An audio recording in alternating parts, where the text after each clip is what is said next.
سب سے پہلے ہم اپنی زندگی میں سچ کو لائیں. کتنا بڑا بھی ہمارے اوپر مصیبت اور آفت آ رہی ہے، ہم سچ بولیں.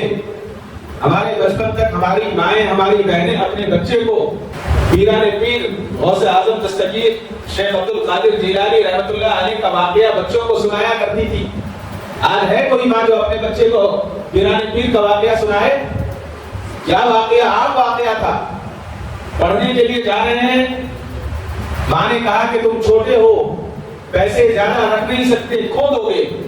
اچکن میں، آستین میں، کوٹ کے آستین میں اشرفیوں کو سی دیا اور کہا کہ جیسے جیسے ضرورت پڑے گی اس کو نکالنا اور بیچنا اور اپنا خرچ پورا کرنا. راستے میں ڈاکوؤں نے گھیر لیا، بچے کو چھوڑ دیا، سب سے لوٹ لیا مال. ایک ڈاکو آیا اور کہا کہ بیٹا تمہارے پاس کیا ہے؟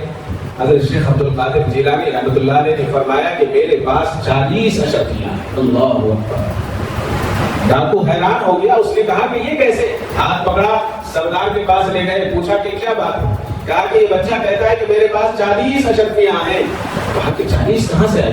کہ ابا نے دی ہے. کہاں رکھی ہے؟ کہ یہاں اچکن میں رکھی ہے.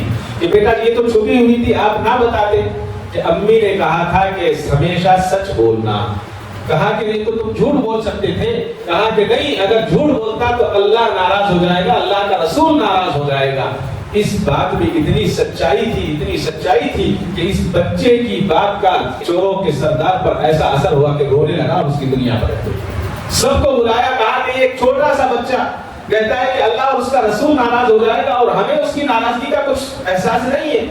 توبہ کر لو. سب نے توبہ کر